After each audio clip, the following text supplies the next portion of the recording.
कल अपना पर्चा भरा है और हम लोग मैडम के साथ है, झारखंड मुक्ति मोर्चा के साथ है, हमारे माननीय मुख्यमंत्री के साथ है। हम लोग जानते हैं जिस तरह से हमारे माननीय मुख्यमंत्री काम किए और मैडम 2 साल में जो सांसद बने हुए जो काम की गली कूचा में, इस बार हमको लगता है 100% है कि इस बार रांची की जनता उनको चुन के लाएगी और विधायिका बनाएगी। सबसे बड़ी बात है कि बीजेपी के पास कोई मुद्दा नहीं है, सिर्फ उनके पास ये मुद्दा बच गया, हिंदू मुस्लिम वाला रह गया उनके पास।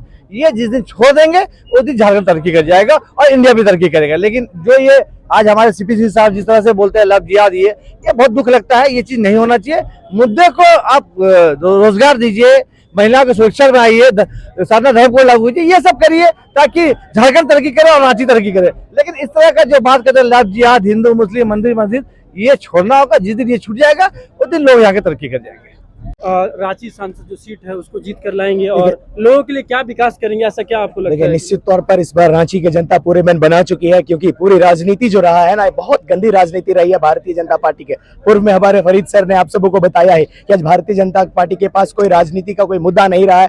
धर्म विशेष बात करती है, लव जिहाद की बात करती है, घुसपैठियों की बात करती है। एक्चुअल में आप यहाँ रांची में है, झारखंड की हॉट सीट है, हार्ट है, उस जगह की बात नहीं करते। आज आदिवासियत की बात नहीं की जाती है, यहाँ स्थानीय नीति की बात नहीं की जाती है, बात आपको डाइवर्ट किया जाता है। भारतीय जनता पार्टी गोल गोल गुमराह करती है, जनता को अंधेरे में रखती है। आज आदिवासियत की बात करते हैं ना, आदिवासी आज जो है धार्मिक कॉलम सरना धर्म कोड क्यों नहीं देती है?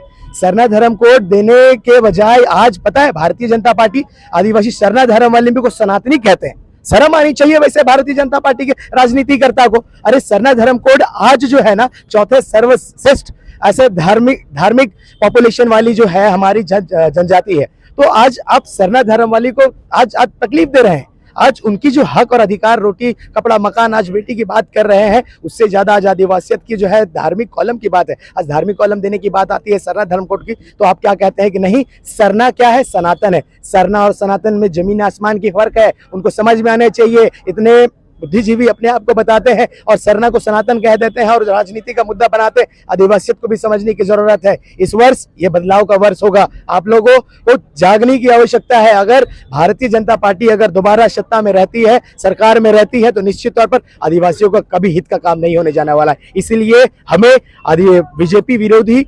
आदिवासी विरोधी सरकार, बीजेपी का एक भी विधायक हमारे झारखंड राज्य में बनने नहीं देंगे हम। हिंदुओं पर बात की, सबसे पहले मैं बात करूंगा यहाँ हमारे झारखंड सरकार ने हमारे झारखंडियत के लिए क्या किया है। सबसे पहले आदिवासियत के लिए इन्होंने स्थानीय नीति 1932 उन्होंने पारित किया। उसके बाद में उन्होंने अपने दिसंबर के महीने में 2024 लॉकडाउन के समय 19 में इन्होंने जो है सरना धर्म कोड को पारित करके यहाँ पे केंद्र सरकार को भी भेज दिया है। जब राज्यपाल हुआ करती थी हमारी द्रौपदी मुर्मू, उनके कार्यकाल में यहाँ से सरना धर्म कोड को पारित करके भेजा गया है। लेकिन आज केंद्र में आज वो हमारे पास क्या है, आज हमारा राष्ट्रपति बनी हुई है। लेकिन राष्ट्रपति होने के बावजूद आप भारतीय जनता पार्टी की गंदी राजनीति को देखिए। जब वो एक राज्यपाल थी तब उन्होंने झारखंड से पारित करके केंद्र को भेजा है, लेकिन भारतीय जनता पार्टी की गंदी राजनीति ने वहां राष्ट्रपति को यहाँ पे हाथ को बांध रखा है और उन्होंने सरना धर्म कोड की जो फाइल है ना, वो जैसे की तैसे पड़ी है। अभी तक अगर आदिवासी के हित में काम होती, अगर द्रौपदी मुर्मू की अगर वहां पे आप विचार व्यक्तिगत आप उनका विचार को जानते, तो वो आज सरना धर्म कोड को पारित कर लागू कर चुकी होती और जनगणना के कॉलम में आदिवासी अपने आप को सरना धर्मावलंबी के काउंटिंग्स में लेके आते हैं और उनकी एक्चुअल पॉपुलेशन जो बोल रहे हैं आप, डेमोग्राफी चेंज हो रहे हैं, पॉपुलेशन रिड्यूस हो रही है। आप आदिवासी को सरना धर्म कोड दीजिए और देखिए कि झारखंड जैसा था उससे बेहतर हो चुका है। तीसरी चीज आपने बात करी है शिक्षा, जो लगातार पेपर लीकआउट्स हो रहे हैं, आप लोगों को समझने की आवश्यकता है। आज हर एक चीज को एक षड्यंत्र के तहत फंसाया गया है, इन सब चीजों को समझने की आवश्यकता है। आदिवासियत को देखिए ना, आज creamy layer non creamy layer कौन लेकर के आया है? क्या ये हमारे हेमंत सोरेन लेकर के आई है? आदिवासी कौन कहता है संपूर्ण है? आज आप चले जाइए आदिवासी के अंदर आइए, सिर्फ सुनने और सुनाने से बात नहीं बनती है। आप जन मुद्दों पे बात करेंगे, आपको जमीनी स्तर पे आना होगा तब नजर आएगी। यहाँ पे आप creamy layer non creamy layer की बात करते हैं। आज की पता है, जब creamy layer non creamy layer यहाँ पे 7 ऐसे हमारे अधिवक्ता थे, हाईकोर्ट के जज थे, उन्होंने क्या किया, उन्होंने अपने आप की सहमति जताई और creamy layer non creamy layer को पास किया। और उस समय क्या बोले कि नहीं, ये सुप्रीम कोर्ट का आदेश है। मैं वही सुप्रीम कोर्ट के आदेश के जो फॉलोअर्स हैं, मैं उनसे पूछना चाहता हूं, आज हमारे उत्तर प्रदेश में अयोध्या में राम मंदिर बना, आज राम मंदिर बना तो क्रेडिट किसका जाता है? जब राम मंदिर के वहां पे निर्माण की गई थी तो बात क्या आ रही थी कि नरेंद्र मोदी आए हैं, राम जी को लेके आए हैं। उस समय क्या बोला, नहीं बोला गया ना कि यहाँ सुप्रीम कोर्ट के आदेश के साथ वहां पे जो है हमारे अयोध्या राम मंदिर हमारी बनी है। लेकिन जब यहाँ पे बात होती है क्रीमिलियर नॉन क्रीमिलियर को, तो बोला जाता है जी कि यहाँ पे हमारे सुप्रीम कोर्ट का वो स्टेटमेंट आया है। ये गलत है। ये भारतीय जनता पार्टी के केंद्र हित में शासित कर रहे नरेंद्र मोदी की अगुवाई वाली सरकार आदिवासियों को विलुप्त करना चाहती है। और आदिवासी की जो हितैषी सरकार है, आदिवासी का जो बेटा है, गरीब घर से उठकर आज हेमंत सोरेन एक मुख्यमंत्री बने हैं, उनके प्रति अनेकों प्रकार के जो है आरोप प्रत्यारोप लगाए जाते हैं और उस सरकार को गिराने की ये प्रयास है। इस प्रकार के षड्यंत्र को आप लोगों को समझने की आवश्यकता है। और इस बार जो है 2024 परिवर्तन की वर्ष है और जनता, हमारे रांची की हटिया की जनता समझ चुकी है और इस बार निश्चित परिवर्तन होगी और इस बार अंधेरे से दूर होगी। 5 साल झारखंड में हेमंत सोरेन अभी रहे हैं, 5 साल जी। 5 साल में क्या ऐसा बदलाव कर दिया जो आपको लगता है? और आदिवासी खुद झारखंड आदिवासी पार्टी उनके विपक्ष में आकर आवास में घेराव की है। खुद झारखंड आदिवासी पार्टी लोग कुछ दिन पहले विपक्ष में आके घेराव की है क्योंकि 50 वर्ष के ऊपर की महिलाओं को नहीं दिया जा रहा था मैया योजना का लाभ, नहीं मिल रहा है पेंशन। क्यों विरोध कर रही है फिर आदिवासियों की? देखिए, निश्चित तौर पर आज सबसे बड़ी चीज क्या है ना कि आज लोगों को समझने की आवश्यकता है।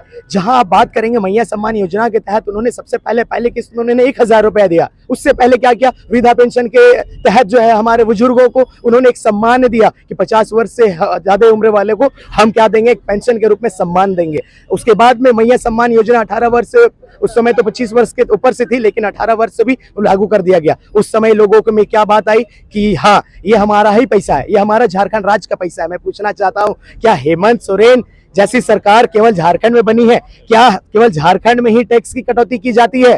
पूरे देश में हर एक राज्य में हमारा टैक्सेशन सिस्टम लागू है। तो जब वो टैक्स भरते हैं तो क्या हेमंत सोरेन जैसे दिलवाली जो बहादुर दिल के इंसान है ना, उनको तो उनके प्रति जो हमें आभार व्यक्त करना चाहिए कि आज हम जो टैक्सेशन भर रहे हैं उसके प्रति हमें सम्मान, महिला सम्मान योजना के तहत और हमारे बुजुर्गों को जो है वृद्धा पेंशन और जो हमारी विधवा महिला है, हमारी माताएं जो आज उनके नहीं रहा, उनके लिए हमें विधवा पेंशन भी मिल रही है। तो ऐसे जो है कुछ षड्यंत्र है जो अभी भी भारतीय जनता पार्टी गुमराह कर रही है। ऐसे बहुत सारे लोग नहीं है, आपको जो है अपवाद हर जगह में देखने को मिलते हैं। उस अपवाद के तहत कुछ महिलाओं को खड़ा किया गया है और ये एक षड्यंत्र रखा गया है कि हेमंत सोरेन के खिलाफ में हमने रास्ते पे जो है घेराबंदी करके अनशन पे हम लोग आया है। क्या नाम है आपका? मैं सुशांत तिर्की, हटिया विधानसभा से एक युवा